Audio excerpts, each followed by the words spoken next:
everybody really comes really close to what a team is. Mm-hmm. And it's awesome. It's like, wow. And then you ask the question, okay, well, do we act like a team? And they're like, well, not really. Well, not really, because of this and because of this and because of this. So we're not really a team, are we? Well, no, not really. But okay, great. Well, how do we become one? The hardest thing to do is just start. So we're just going to start. And then so you start looking at different things. Okay, great. We're going to have a meeting. Well, we need to have, somebody's got to be the champion of the cause. You know what? I'll take the lead on the first project. After that, I'm out. Somebody else is going to take it all. And everyone in this room will take a leadership role at one point in time or another. So you're really teaching leadership you're not just showing it, you're also teaching it. And so I've been in fresh produce. There is not a lot of branding that goes on. Right. So when you have a product that's very commodity based, how do you separate yourself from someone else? And really, you can't go to a customer and say, oh, I got better product than the next guy, because it's all relatively the same. So the only way you can really beat your competition is through intellectual property, I would say. Mm-hmm. So it's really, how do you provide the value for them? We ask all of our guests one thing that they could leave with us, and what has been your personal recipe to revenue? I would definitely say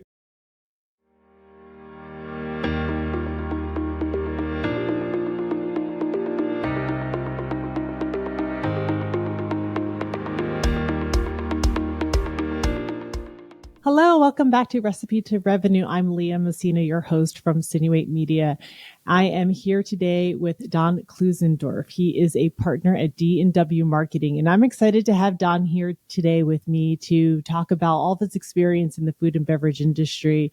And he has a really interesting background in sports as well, which he has brought that into his career in a variety of ways, through leadership and through brand building. And Don's going to share some of that knowledge and wisdom with us today. But Don, let's kind of start at the beginning. Tell us a little bit about yourself and how you got into the field. Well, I kind of got into it by accident, as everybody gets into it. And then 40 years later, this is what you get. I've been really fortunate throughout my career, though. I've worked with some absolutely great people. And not only great people, but people who are willing to share. And I think that's very unusual.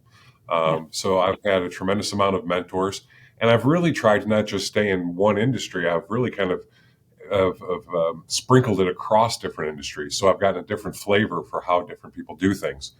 And I think that's been very beneficial throughout my career, because it's allowed me to build strategies that are not just, no offense to the folks that work at Procter & Gamble or anything, but I work at Procter & Gamble. It's the way I do it. I've maintained that kind of big picture. So just because it worked here doesn't mean it's going to work here. So that's allowed me to do that throughout my career. So what my strengths have been is really building strategy, and then really building teams and leadership. And that's probably the most important thing that I find in business, especially with the advent of AI. I think leadership becomes a real critical issue. Yeah, absolutely. And, you hear, as teams have gone more remote too, we've lost a lot of that in-person leadership moments. And how do you be a leader in an environment today where people are chatting mostly through Slack or, through digital ways? It's challenging, I'm sure. I think it's challenging, but I think you can do it. I think, but what you have to be is you have to be very disciplined. And I think that's where a lot of things kind of fall apart, is people don't have the discipline. I'll kind of talk a little bit about, I was fortunate enough to play basketball at the University of Illinois, and I played for a coach by the name of Lou Henson. And he's got 773 wins, something like that. I'm off probably by a few. He's in the NCAA Hall of Fame. He's like the 11th winning coach. I'm pretty close. On a lot of those. Yeah. But amazing. What he did, and I'm really not doing anything that's different than what he did. He knew how to build good teams. He knew what teams were. He defined roles for us.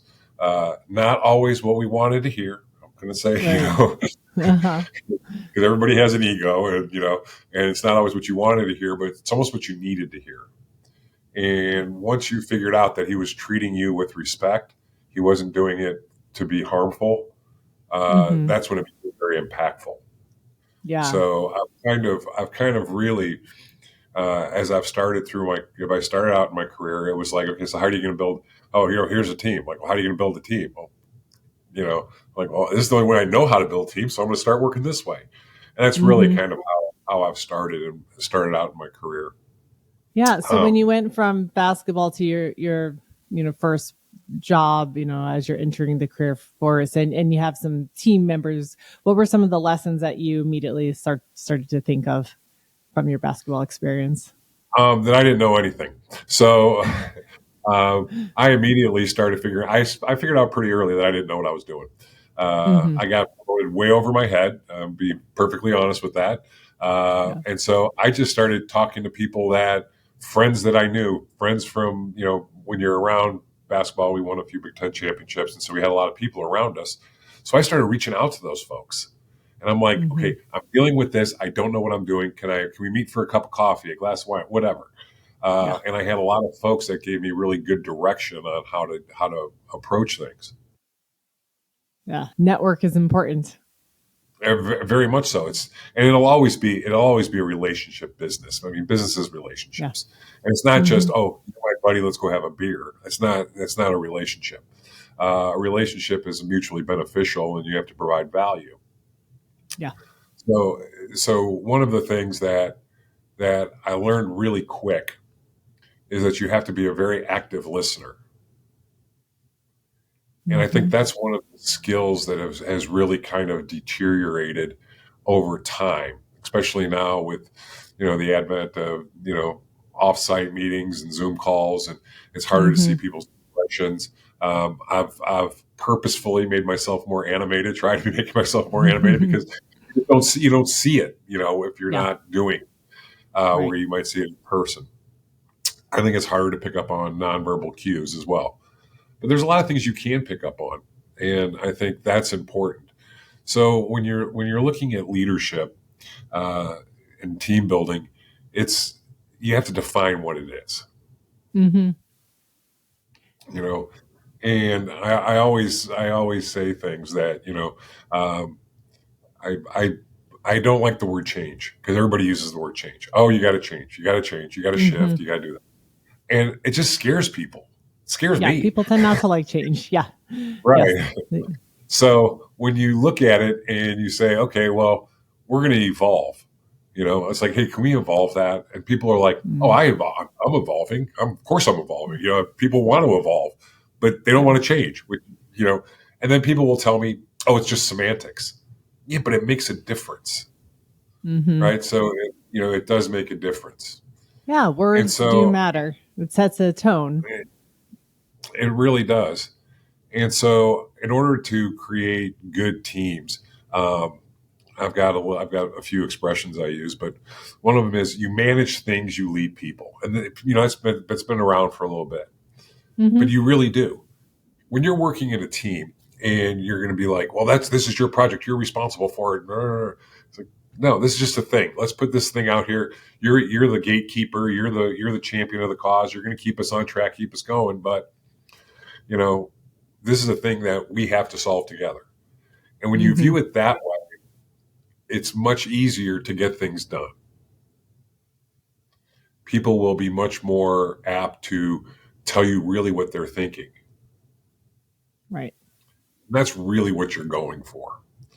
So I think that's extremely important. I think setting a clear direction and especially clear definitions of what things are. Yeah, that's something that you had mentioned to me that stuck with me is, making sure you have a clear, common language among your team and there's no misunderstandings of what those terms are. Right. And Well, it's funny so how did, because there's been a few places where it hasn't been so much fun when you start out. yeah, Uh, uh-huh. you'll get people in a room. You're like, okay, great. Hey, I like the energy. Everybody's using, so everybody uses the word team a lot and stuff. So I'm just going to ask you, can you write down on a piece of paper what team means to you? and what a team is. And you know what's ironic is that everybody really comes really close to what a team is. Mm-hmm. And it's awesome. It's like, wow. And then you ask the question, okay, well, do we act like a team? And they're like, well, not really. Well, not really, because of this and because of this and because of this. So we're not really a team, are we? Well, no, not really. But okay, great. Well, how do we become one? And I think that's really where, it really kind of takes the air out of the room, because people are like, Mm-hmm. oh, I'm just going to come in and rah-rah. No, we're going to be a team. And when we say we're a team, we're going to know what that means. Yeah. So when you're doing that exercise with a team, are you noticing when you get to the point where they're kind of in all agreement that they're not acting like a team? Do they feel a little defeated at that point because maybe they thought that they were, and then they realize they're not? And then how do you turn that around? Well, really, what they do is they just look at me. Okay, All right, you're the expert. Tell us what to do. now what? Now it's Yeah. just that we were in a team. Now what? And Yeah. so really what you have to start doing is you start, hey, I don't know what everybody's skill set is. I don't know who does what, or who does wants something well or something it doesn't do well. So we're just going to start. It's the hardest thing to do is just start. So we're going to start. And, there's all the different things like how to eat elephant one bite at a time. And, the hardest thing to do is just start. So we're just going to start. And then so you start looking at different things. It's okay, great. We're going to have a meeting. Well, we need to have somebody's got to be the champion of the cause. You know what? I'll take the lead on the first project. After that, I'm out. Somebody else is going to take it all. And everyone in this room will take a leadership role at one point in time or another. So you're really teaching leadership you're not just showing it, you're also teaching it. Yeah. Yeah. You really have to do it and exercise those muscles to learn how to do the role and to step up. Right. And so, it's really interesting. And so as you start talking to folks and you say, okay, well, you start saying, okay, well, this is the project we're going to work on. And I need somebody who can, design a presentation, right? Like, go through the different phases, and people will start volunteering. Great. So let's start. And then how are you going to go about it? How are you going to make it happen? Well, I'm going to go do this, this, this. So you're going to work in a vacuum. Well, I mean, hey, I would talk to as many people as I could to get the best ideas that you can on a piece of paper. Mm-hmm. Right. So you start going through that, and then the next meeting you set up really is like, hey, we got everybody settled. We'll go through it, and then what we want to be is we want to be collaborative. And then so I always end the meeting by saying, okay, well, what's collaborative? I ask a lot of questions. Yeah, back to the definitions. Yeah. Yeah. And I'm like, so what's collaborative? Well, people are like, well, everybody comes to get an idea with, everybody has a say so of what happens. Everybody has comes together with different ideas and stuff. And I'm like, okay, great. So nobody said that everybody's got to come prepared, because I've been in a lot of meetings where people are coming off the cuff, and you can tell when people are just doing it off the cuff and people haven't come prepared. Mm-hmm. Yeah. And you're like, so do you owe it to everybody to become prepared? If it's collaborative, truly, then you have to come prepared. So don't you owe it to all your teammates to become prepared? Well, yeah. Okay, great. We'll make sure we come prepared, or maybe make sure we become prepared next time. Do you think that is a skill that has been kind of lost over time, coming to meetings prepared? Have you noticed that people just try to act a little bit more off the cuff, these days? Yeah. I always tell folks, because I've been doing this for 40 years, so I got a little bit of experience behind me. I'm like, I can tell within 2 or 3 questions whether you were just told, BS what you're giving me, and so they don't even try after a while. But but that's really true though. But if you're sitting in front of a customer, I'd rather somebody fail in front of me than in front of a customer. Sure. And I say that all the time. I'm like, hey, if I'm giving you a harsh critique of something, I am telling you something that a customer's thinking, but not telling you. Right. Customers will always give you that, oh yeah, everything's fine, great. Mm-hmm. Yeah, okay, great. I'll call you. That doesn't engage them. So, I'd rather have that happen within a group setting where everyone can learn, Yeah. they are not. Yeah. Yeah. I Everybody think can see it play out and fail in front of a safe audience. right, and just just Googling something or running through something through AI or something like that really doesn't do it. It's just a tool. It's a tool to use. Um, Mm-hmm. I have a good friend of mine who works for a company. He's in charge of a coding team, Mm-hmm. and he goes AI is great. The coding that I could do like in my sleep that takes me an hour and a half to do in a day, I just let it run and then it just gives it to me. But I know what the coding does. I know what it means. I know everything about it. It's just Yeah. helping me along. And that's Yeah. really what AI is used for. So, you know pretty quick whether someone actually knows it or doesn't know it. It's just a Yeah. Like guide. putting some boosters on the back of a bicycle, just getting you down the Right. street a little bit faster. Right. You just get more done in a shorter period of time. Yeah. And I find that to be I find it to be very valuable. Yeah. In terms of the food and beverage industry as it relates to teams, what do you think are some unique aspects, for our industry that teams need to be aware of and keep in mind as they're developing, and growing? Well, I think, and so I've been in fresh produce. So, your head of cauliflower, your head of lettuce, Hmm. whatever. Yeah. Um, there's a lot of, there is not a lot of branding that goes on. Right. So when you have a product that's very commodity based, how do you separate yourself from someone else? And really, you can't go to a customer and say, "Oh, I got better product than the next guy," because it's all relatively the same. There's some differences. Some people pack differently than others, but for your top 5%, they're doing it all right. So the Hmm. only way you can really beat your competition is through um, intellectual property, I would say. So Hmm. it's really how do you provide the value for them? How do you make their life easier? How do you Yeah. provide them the nugget that allows them to go to their boss and say, "Hey, I was thinking of this. How does this work?" Um, it's a little bit, I'll say it's a little bit organic, I would say, to kind Hmm. of use your term. Uh, Yeah. uh, but I have been very much a proponent of account based marketing for 30 years. Yeah. I don't even know if they came up with the term. I was just doing it. It just made sense to me. Um, Right. I wasn't the only one. I'm not saying I invented Hmm. anything, um, but it's kind of what it is Yeah. because whether it's Walmart, Kroger, Target, whatever, they have a brand. People Hmm. follow them.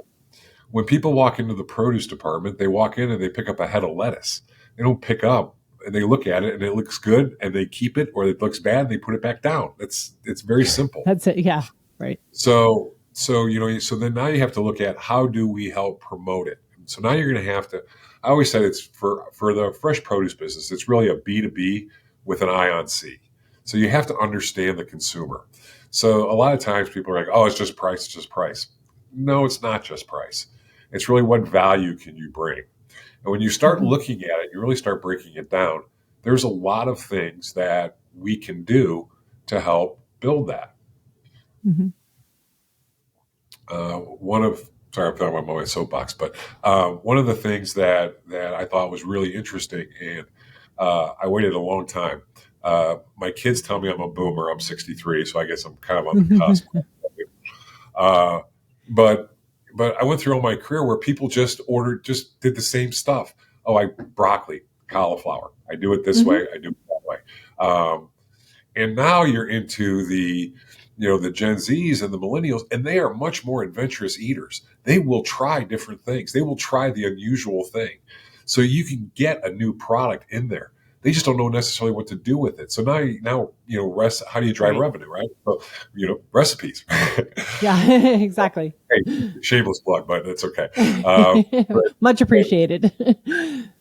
but it's like, how do you use them? Then how do you show them what that means?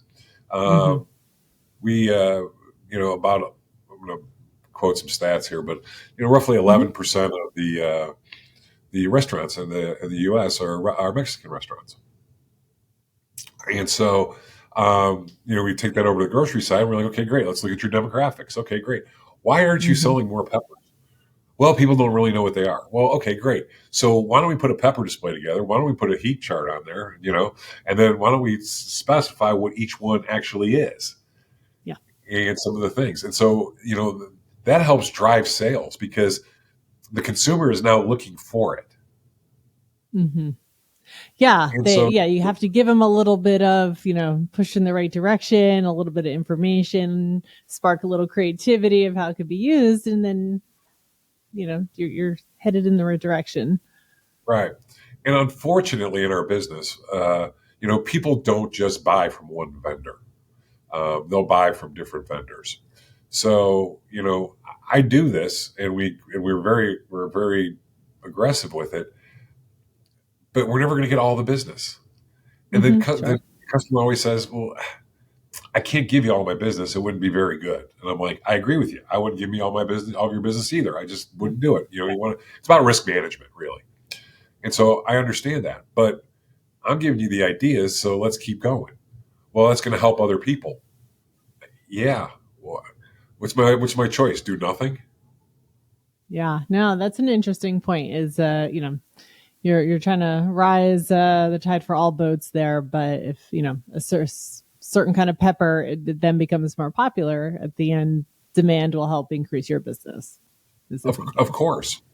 Yeah. And they're more likely now when then now it changes your dynamic of your relationship Yeah. because now when new things come up or there's new initiatives corporately or they have a problem with something, then they're calling you and they're Because like, you're the "Hey, problem solver. I've got this idea. I've got this thought." Mm-hmm. And one of the things is it's just not about saying yes. Um, you Mm-hmm. know, yes, I can do it. No. When everybody says like, "Oh yeah, we're a yes company," I've heard that a few times, and like we're a yes company, and then I always say at all costs. They're like, "Well, not at all costs, of course not." Well, I thought you were a yes company, so you're not telling me you're a yes company, and I'm A like, so conditional yes. exactly. But to say, hey, listen, you know what? That's a good idea. We can do our due diligence. Let's look at it. Right. That's saying yes without saying yes. Because when Yeah. you say yes, that means that's a commitment. And if you're going to make a commitment, you're going to have to honor it. Yeah.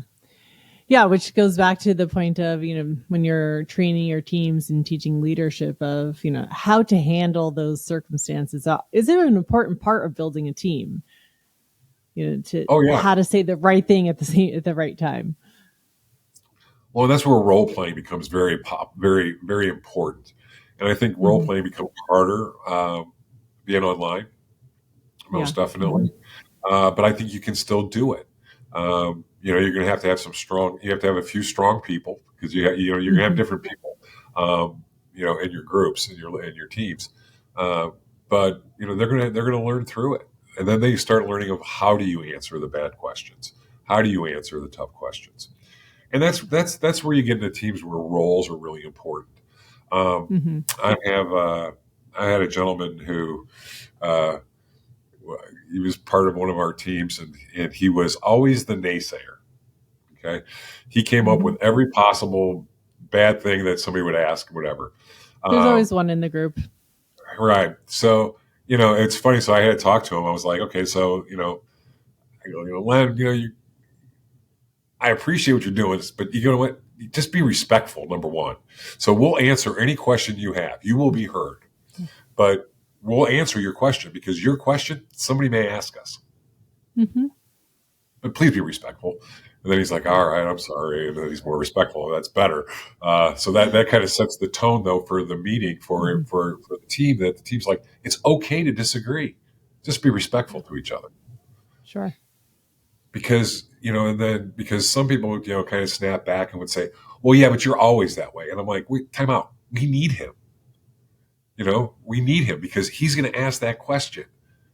And if Mm-hmm. that question gets asked to you and it's a customer and you say, you've already lost. Mm-hmm.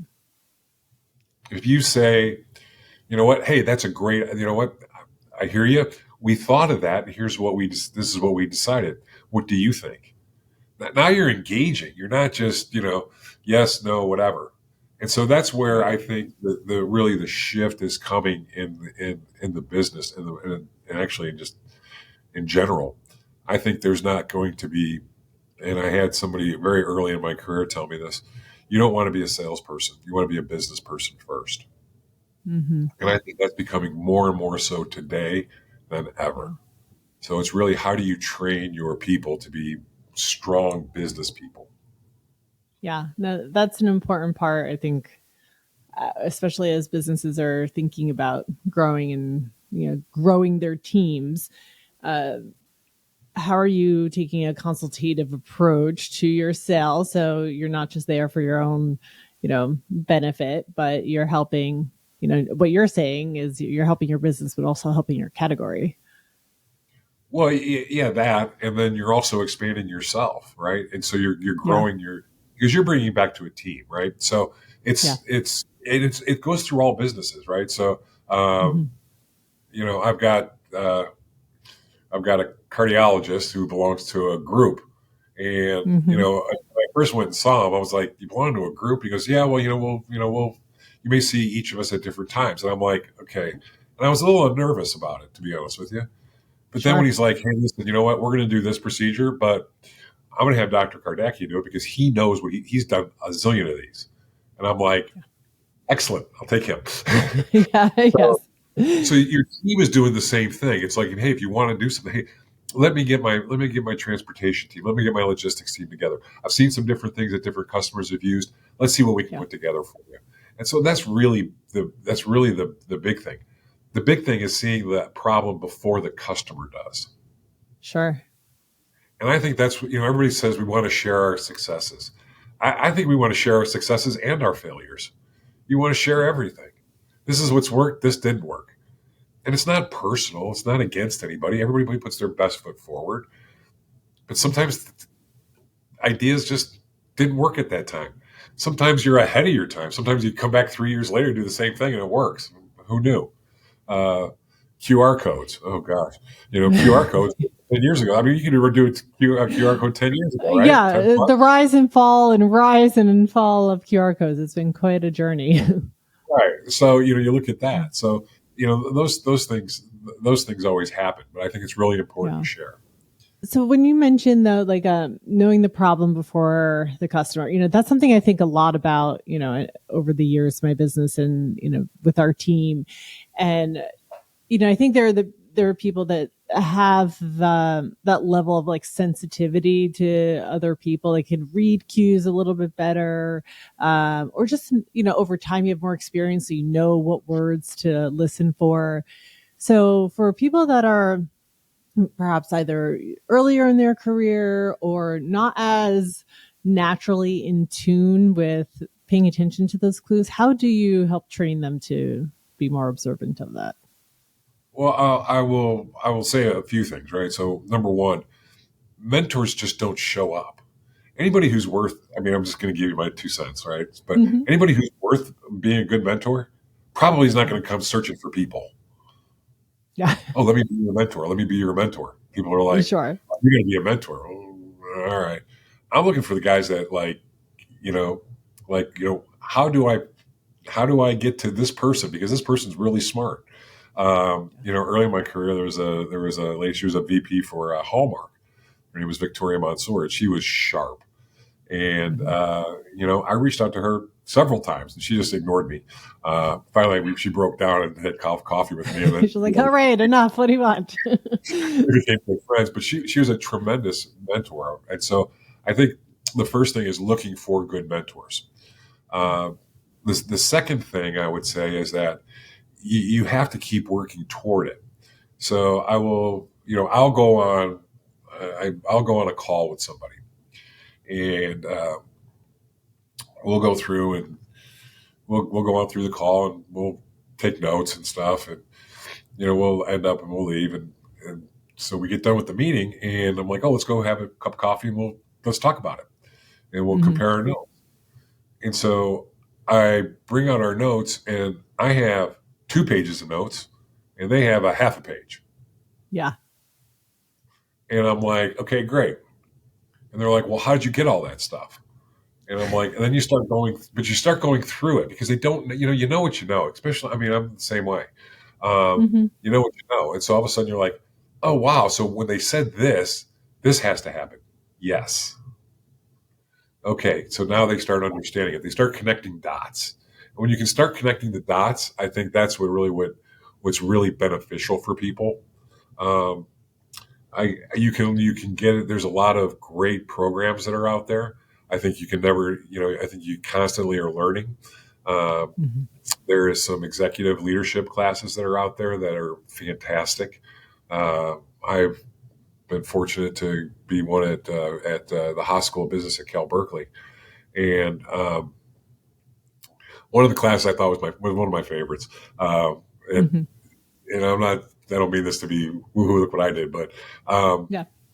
the gentleman comes in and he goes, "There's 30 people in the class, and they're all executives. They're all senior VPs or higher." And so, and all different industries across the whole board. Mm-hmm. And he goes, "Hey, I want you guys to pair up into groups." And I'm like, "Okay, great." And so I pair up with the guy next to me, and he goes, "Okay, one of you is going to be the interviewer, and I want you to interview the person next to you, and you have 3 minutes to find out all the information you can about him." Mm-hmm. And I'm like, fantastic, easy.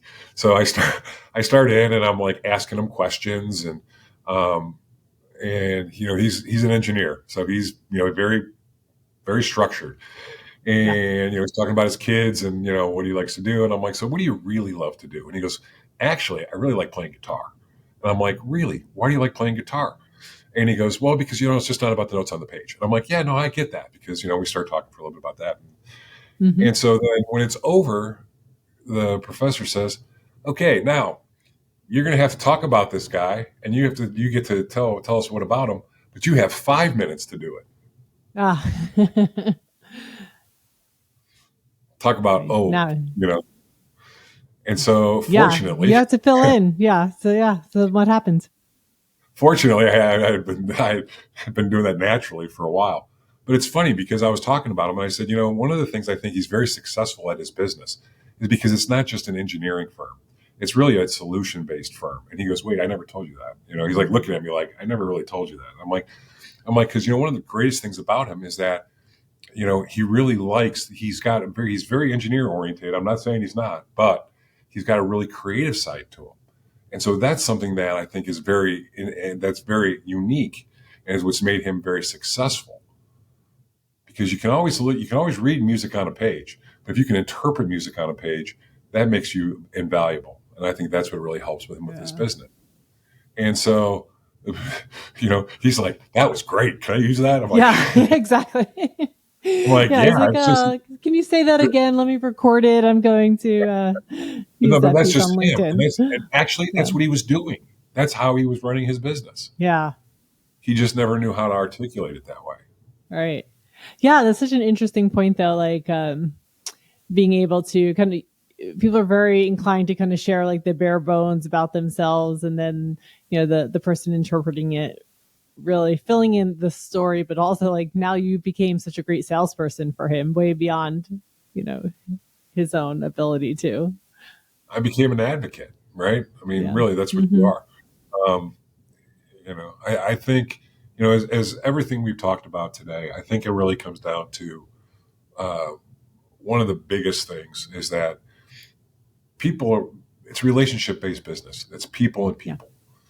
And what do people really crave? And so, I believe, that people have four basic needs that everybody wants to do. Majority. Mm-hmm. Everybody wants to live. Everybody wants to be able to take care of their families. They want to have a roof over their heads. They want to feed themselves and their families, and that's extremely important. I think that everybody wants to have a voice. Everybody wants to be heard, and I think that's every person. The third thing is that, and most people, this is the part I get disagreed with on the most, but people really truly want to learn. People do not want to be just ignorant. I do not Yeah. believe that at all. People want to learn. Mm-hmm. People, I never treat anybody like that. Oh, look how goofy he is, or you didn't know this. People want to learn, so take the time and teach them, and coach and teach and train and keep moving. And I think that's extremely important. When you can have a produce manager in a store tell something about your product to the person who's buying it, and they never knew it before, but then you've educated them and they're the expert. That makes them feel good. Yeah. That helps them Sure. sell more product. So that's really important. And then the last thing for people is they want to leave a legacy. Did I leave this place better than I got it there?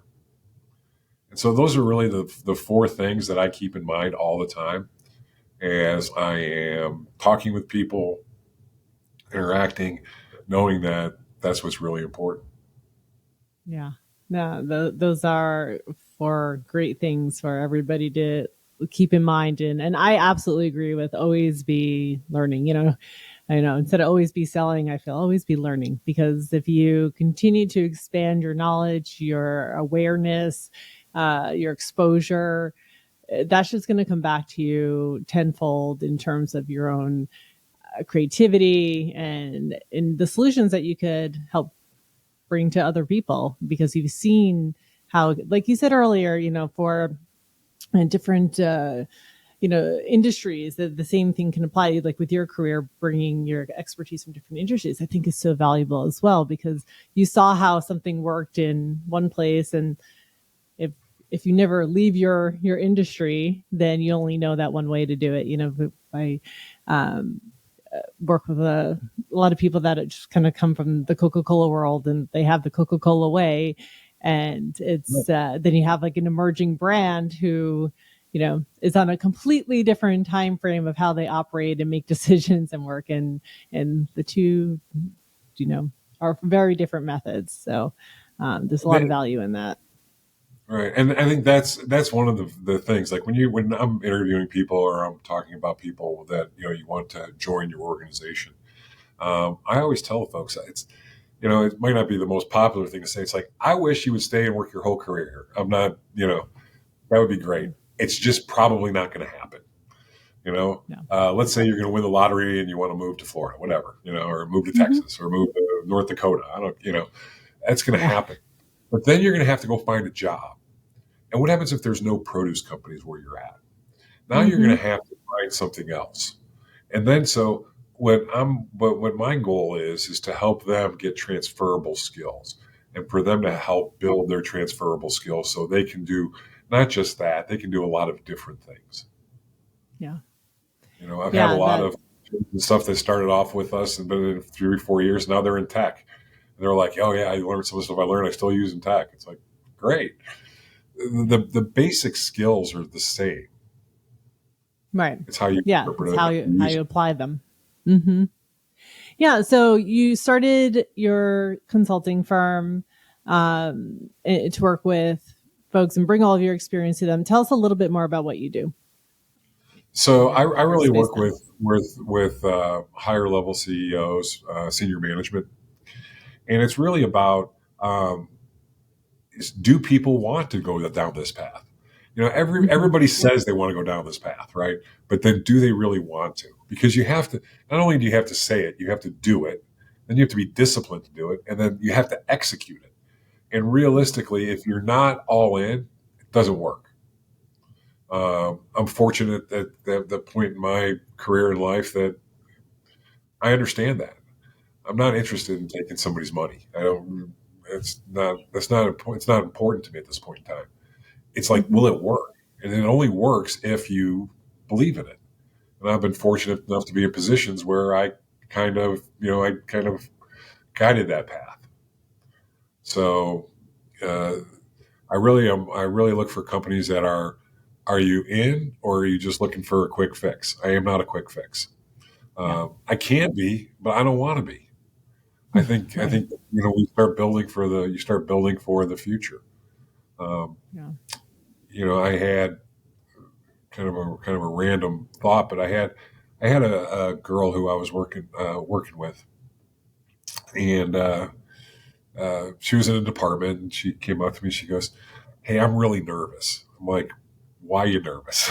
And she goes, well, I'm a graphic designer, and this AI stuff is going to take over my job. This was 3 years ago or so. Yeah, I'm sure. like, you're probably right. And then she goes, well, what am I going to go do? I'm like, what do you want to go do? Do you want to be more of a marketing person? Do you want to understand how sales works? Well, I could Mm-hmm. definitely learn how more marketing works. I'm really more interested in that stuff too. And that's what I really want to do. I'm like, great, let's start working on it. She goes, Yeah. you'll do that? Yeah. Why wouldn't I? Mm-hmm. And then you start talking about, okay, so, hey, what does that product do? What does it look like? Hey, why don't you go down and taste it and tell me what you think and how does it feel, And then she started doing Mm-hmm. that and she became more than just graphic design. Not there's nothing wrong with graphic designers, but Right. it's she improved herself. Yeah. Yeah, that's good on her for seeking you out to help, guide you through that path. Because I think a lot of people don't know where to go, how to proceed to the next step in their career. Sometimes get stuck in, I mean, certainly, especially if you're talking about the graphic design space and AI, that's a big concern among people about what does that mean for the future of their jobs, and what is marketing going to look like in another 3 to 10 years from now. And going back to the always be learning, it's you always have to be evolving. Right. We can't stay static. No, and that goes for me too. Believe me, I'm Mm-hmm. constantly learning and figuring out how things work. I think, Yeah. um, the biggest question you can always ask is why. Mm-hmm. People will say something. I'm like, oh, why? And then they're like, it's funny because I've got two. They're grown, but they still ask the same questions. When Mm-hmm. they were little, they'd be like, "Well, why, Dad? Well, why, Dad?" I'm like, "Because I said so. Just stop it." It's like I'm tired. Yeah. I'm tired. I've had a long day. I don't want to explain it to you. And then Yeah. my wife looks at me like, "Yeah, practice what you preach." I'm like, "All right, fine." So you start listening to them. But what you really figure out is that when people understand why and they adopt it, they'll do it. If they don't understand why, Mm-hmm. they won't do it. They won't put any credence to it. Yeah. Yeah. Hard to find the motivation when you don't have the purpose. Right. And I think that's Yeah. the one thing that's much. I think people say, oh, generations. I don't know. Generations are that different. They just Mm-hmm. demand different things, right? So it's like Yeah. if you're, so it was like, well, somebody younger, well, they don't just follow. Well, they're not going to just follow. Nobody just follows anymore. You have to explain why, and you have to be confident in what you do. So if I come to the table and so I say, okay, hey, this is where we're going, this is the direction we're going to go, whatever. I want people to ask questions. I want people to poke holes in it because I don't know if I don't have all the answers, Yeah. Exactly. right? So I think that is really important. And so when people ask why, I think that's fantastic. Now, if somebody comes to me and says, I don't like what you're doing, I'll be like, okay, why? And then they just say, Yeah. just cause. Well, I'm not going to change my Right. opinion just because I wouldn't expect Yeah. you to change your opinion just cause. Right. So Yeah. You I have to be think, able to back it up. Give me some but proof points. So what's failing? right. But I think most people don't want to. I think that's the tough thing now is people don't really want to hear that necessarily. Those can be Mm-hmm. tough things to hear. Yeah. Why are you questioning me? I don't know. Question me. I don't care.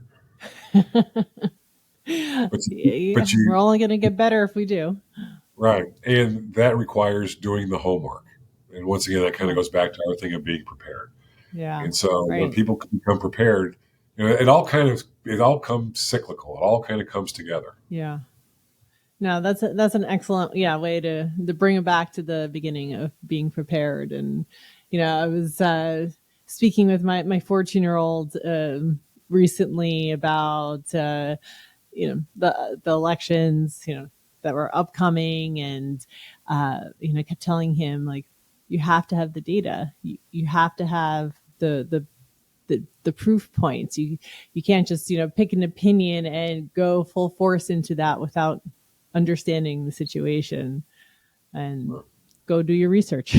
So, Right. and then articulate it. Right. So, Yeah. leadership is a it's not a lost art, but I think it's a art that people don't put enough faith in at this point in time. I think when I Yeah. see companies that underperform or are struggling a little bit, it's really due to lack of leadership. Mm-hmm. Strategies can be fine, but if you don't lead, then people just don't. You're just taking your strategy and diminishing it. Yeah. So, what is one piece of advice you can leave everyone with when it comes to being a good leader? Listen, I think there's a couple things. I think listening is extremely important uh, because everybody has to feel heard. I think you have to be. I think you have to be, extremely confident in what you're doing.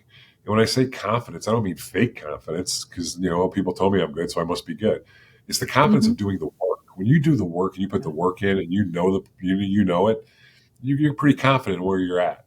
You can answer a lot of questions, not all of them, but you can answer most of them. And I think the Sure. confidence is extremely good. And I think the last thing is really being thoughtful and purposeful. If you do everything with a purpose and you're consistent, people can understand that. People can rely on that. I mean, we've all had bosses and people that we've known that they'll say, somebody will come to you, it's like, oh, so and so said this, and I'm like, doesn't sound like him. Yeah. I don't think he or she would. I don't think they would ever say something like that. Well, they might not have said exactly that. Well, okay, well, great. Well, then what did they say? I think the more consistent you can be, people can depend on you. Yeah. I've always liked consistent people because the people that are inconsistent are wild cards. They're tough. They're tougher to deal with. Mm-hmm. Yeah. But Sure. the people who are consistent, and so that's I think what people look for. So those are Yeah. really the three big things. Yeah. No, that's excellent advice for those of you out there that are leading teams and looking to grow your businesses. So definitely make sure you take some of Don's advice there. And Don, so I know that you've shared so much great information today, but as we wrap up our conversation today, we ask all of our guests one thing that they could leave with us, and what has been your personal recipe to revenue? Oh, I would definitely say building strong teams. I think taking complex problems and breaking them down to their core level is. There's a lot of people that are smart out there, right? I'm not the smartest guy in the world, but there's a lot of people that can do that. But if you can build great teams and you can execute on that strategy, I think that's really the key. You have to execute. I had a senior VP at Kroger when I was very young in my age. I think I was 32. We just signed a big deal with him. I was all excited. And he brought me in his office and he goes, "Execute or be executed." I'm like, "Gotcha." you know, All right, motivated to go. Let's get it 30 done. years later, I still remember it. It's like, Yeah. but it was really true though. I mean, it's like, Yeah. that's really the bottom line. Yeah. Oh, fantastic. Well, thank you so much for spending this time with us today and sharing and imparting all of your wisdom to us. Don, where should people reach out to you if they would like to talk with you more about your consulting or learn more about the work that you do? Yeah, they can reach out to me I can give you my cell phone if that's okay. They can reach out to me directly at 805-714-7046, or my email is klu938@yahoo.com. Fantastic. And we will share the link to your LinkedIn profile as well in our description. So you can check out Don and his profile there. And thank you again for joining us on Recipe to Revenue. We appreciate It's it. been a pleasure. Thanks, Leah.